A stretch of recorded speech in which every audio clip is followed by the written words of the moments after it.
Dominated by water, the beautiful coastlines of the maritime provinces has been peaceful for many years. Surrounded by beaches and lakes, it's the home to many of our own animals. But that was until the Asian clams. It's an overtake of our ecosystem. What is the Asian clam? The Asian clam is dangerous.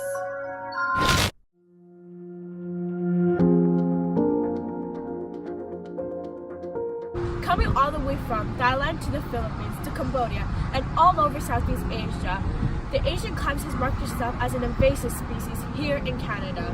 But what are the Asian clams and how exactly did they get here? With more information, on to Kubika. Thanks, Kobe. Curbicula felinia. That's the scientific name of the Asian clams.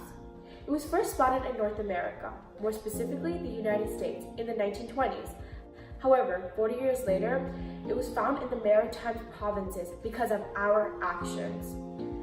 Our immigrants brought it here as a food source. In fact, we would use it in aquariums, use it as fish bait, and it would stick at the bottom of boats as travelers came here. This means every time travelers came here, it would bring tons and tons of Asian clams. Did you know that the Asian clams reproduce rapidly? This is because of their short lifespan and their fast sexual maturity.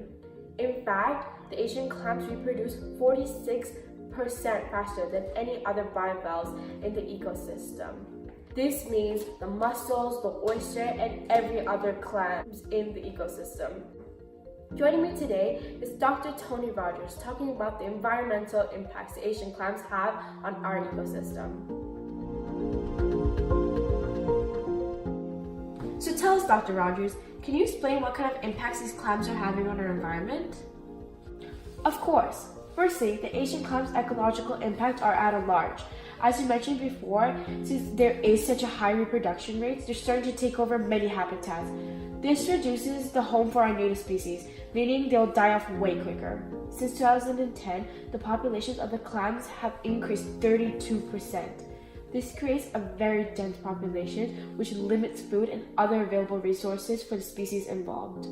On a larger scale, this is serious because it alters the natural balance of our Canadian ecosystem. On a long-term scale, if the Asian clams are not controlled, what would be the overall effect? Sadly, if the spread of Asian clams are not controlled, we will see an enormous decline in our biodiversity.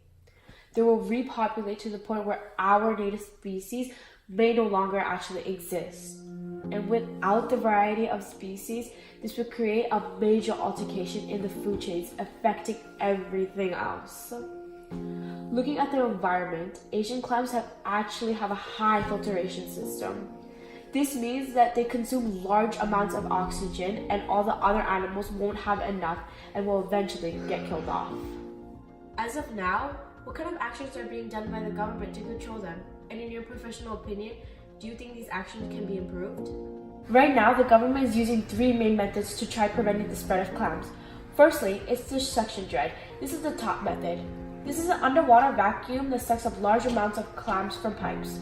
The second method is creating large barriers to block off clams from floating into septic areas. And lastly, it's to use powerful chemicals to kill off the clams. In my opinion, as for now, I think these methods give us the most effective results. However, I think these can be improved by spending a little more time researching on how to get rid of these species without using chemicals in order to keep up with our environment. Thank you so much, Dr. Rogers, for coming in today and giving us insight on the Asian clams.